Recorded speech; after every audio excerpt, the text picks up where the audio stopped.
So here is where the makeup seminar is going to be in this beautiful hotel called Public Chicago.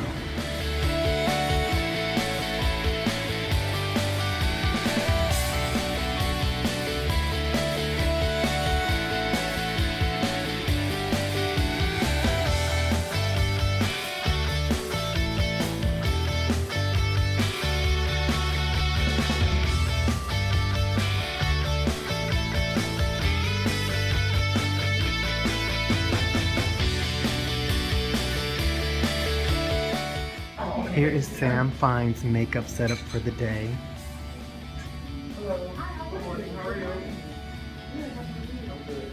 I see a lot of Tom Ford here. Can we take pictures of that? Absolutely. I love when I go to the cosmetic counter where I was born. How many of you all? Nobody worked at the cosmetic counter? Just one? Really? Cosmetic store. Well, it's the same thing. Which one? At Ulta. Ulta. Okay, same thing. Because you come in contact with people and they want information from one line.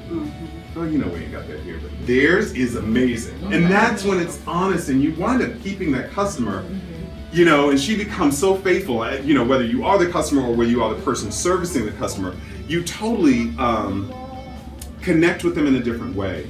And I think to be honest about a situation, like I don't love this lash, or you know what, I'll do a small little lash next time, but let me do a little mascara, let me, you know, just tame it down a little. But half the time, I'm the one thinking it more than they are. That was my original. Well, I had an experience where I did an Arabic woman bridal makeup.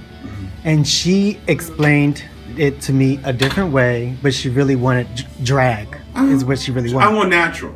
Yeah. I want to look like J-Lo. So she wanted even glitter and everything. Nothing You know?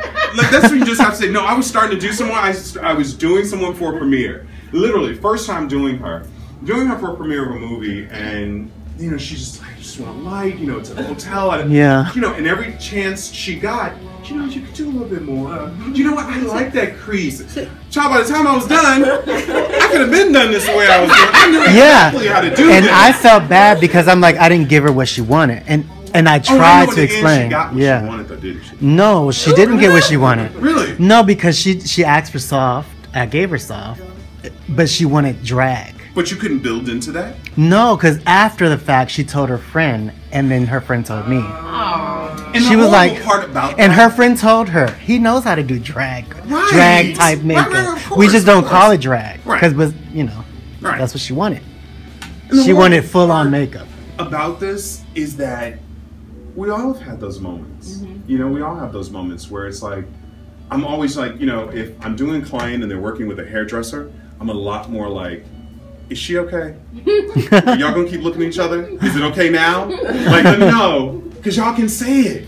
But you have to give people that permission, because I think a lot of people, whether you know, when you have a book and a name and people expect, that's another thing. I mean, it works against you. People expecting this every time. And every time you don't really have that always to give. I know I can do it myself. I'm hiring someone else who should be better. You know what I mean? Yeah. And so I can do it, but at the end of the day, when, you know, I think my work and my career is a product of everything that I've wanted, even though I didn't know that I wanted. You attract who you are. You know that there are personalities and there are celebrities that you're like, right there, that's me. You know what I mean? Yeah. You know, I started working with Vanessa Williams, and I was just, oh my God, hairstylist introduced me to her. And this one, you become such a wonderful conduit to other, you know, hairstylists and makeup artists. But when I was introduced to her, it was amazing. And you find these fits that you don't have to say, it's not what I do. Because what I'm going to do, I know what you want, it's not going to be what I do. What even my attempt at it, it's not going to be right, because I'm going to still make it too refined and too nice for you. So if you want a hard brow, and I love that, like, you know, I love what's going on Instagram. I think so much, stop that.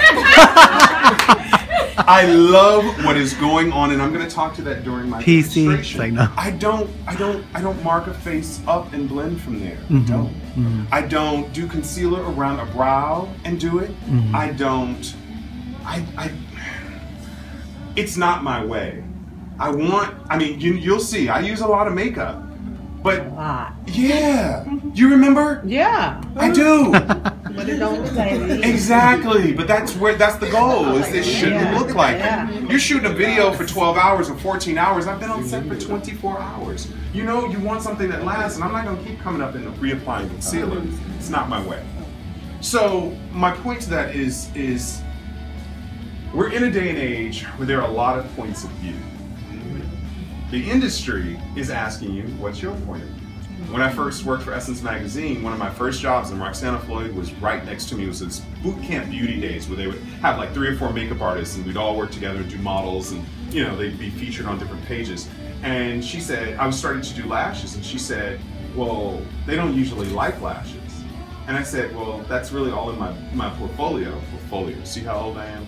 And no one has portfolios anymore. Everything's online. Well, when's the last time somebody saw your portfolio? No, they haven't. Never. Thank you. It's like, send me some pictures. Everyone goes to Instagram now to find out your work. I mean, if you're into social media, it just, you know, becomes that. But what happens is, you know, it's about you having a perspective for your own work. And I think you wind up attracting people. So much of the jobs that I've gotten are word of mouth. So you couldn't, you know, I wrote a book about it, so you couldn't be coming to me asking me for something that I just wouldn't do. And I mean, of course, they're personal things that people want. You know, oh, I really like a darker brow, or, you know, because I can bleach your brow and things like that. And you know what? I don't want to bleach this time. I don't really want to lighten my brow. I really want it to stay dark. And you're like, okay, I can find a perspective for that as well. Some of it is just switching up your perspective, and some of it is that this is probably not going to be a good fit. But, you know, you're right when you say that should someone want to, should you be able and willing? Yeah. You know, I try to find a balance for it, and sometimes that means like, oh, well, let's just do glitter here, or let's find a place for it that's not full up. You know, okay? Let's try to, you know, see if this works. But if they want something that you're not comfortable doing, it's always going to show. So. Refinement like a little hooch. Say again? Refinement likes a little hooch. You know, but then you she said refinement. Refinement. Likes refinement. Likes a little hooch.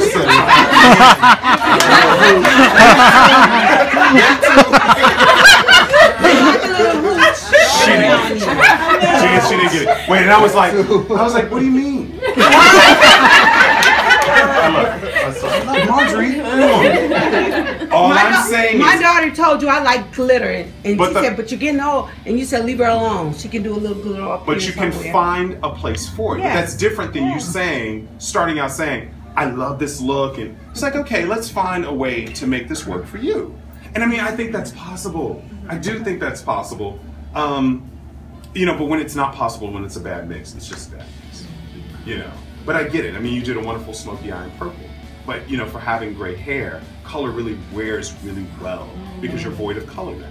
So finding a way to utilize that color works. Lashes also help to provide more definition. So you're going about it the right way. I get it. And I can find that with you as well. But when we get into a point and a place where, no, that don't work at all. Like, and you really have to just sometimes say like, no.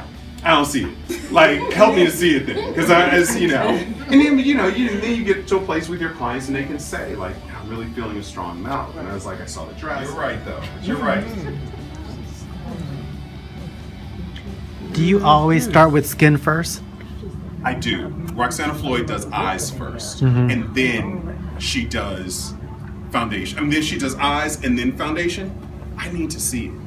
It's just my way. I need to contour and highlight and work that. Then I feel like, whew, I'm really good. I'm in a good place. And that kind of, I can't see it with, it's like trying on a beautiful dress and not having your hair and makeup done. You can get it, but you can't get it. And you know what I mean? You know, but some people, you know, I have vision. I don't like working like that either, you know. Sam, I have a question. Yes, ma'am. I'm not trying to be contradictory or anything.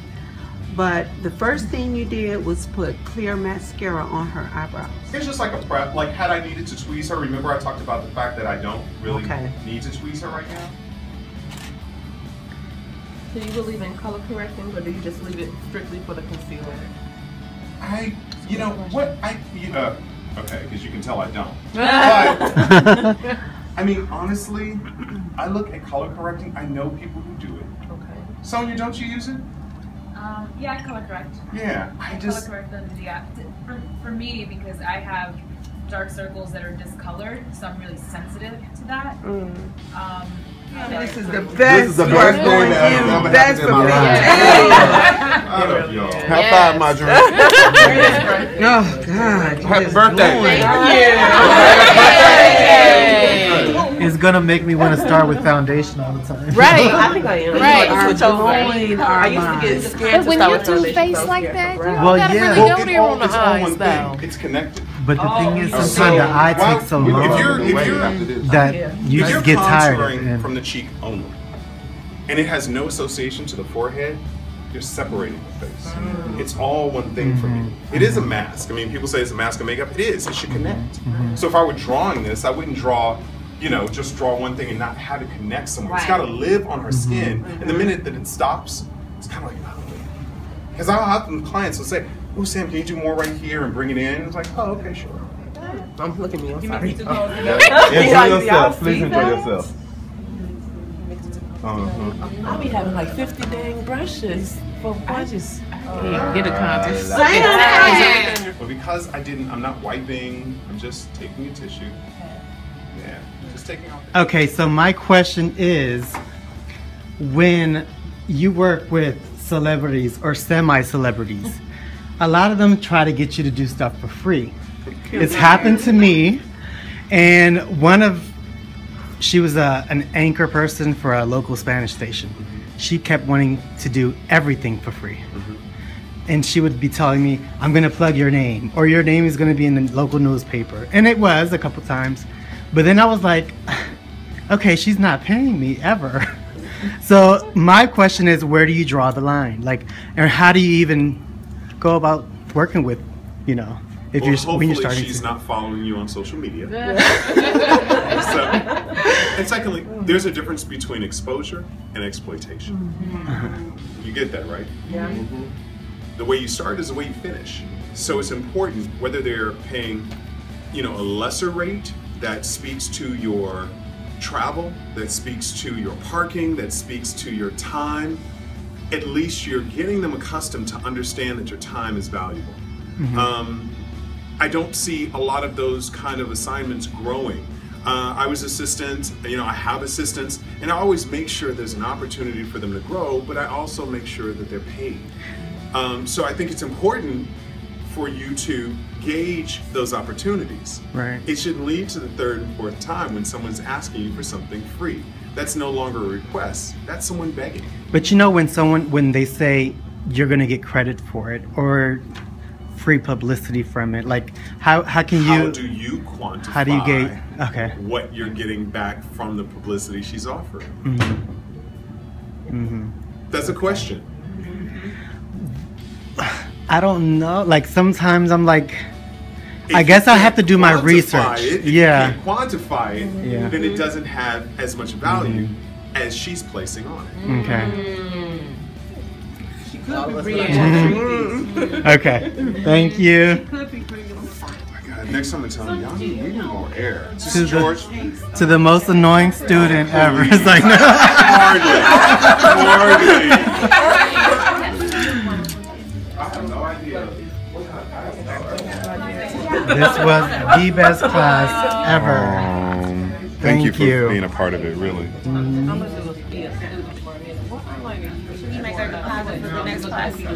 It was inside a pencil liner? Email request. Oh, please. No, you don't. It is warm, isn't it?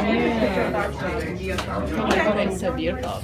I haven't been out today. Your makeup's pretty. The front. Oh, you was on the front? I gotta get it like this. Nothing. Big plus on nothing. Yes. On, like, that's incredible. You wouldn't even know it was layered like that. I love your hair right here. Thank I wish you. I could write that. Your camera is looking so amazing. Hey, folks, how you doing? Oh. You good? Your whole class is so Perfect. pretty. Thank you.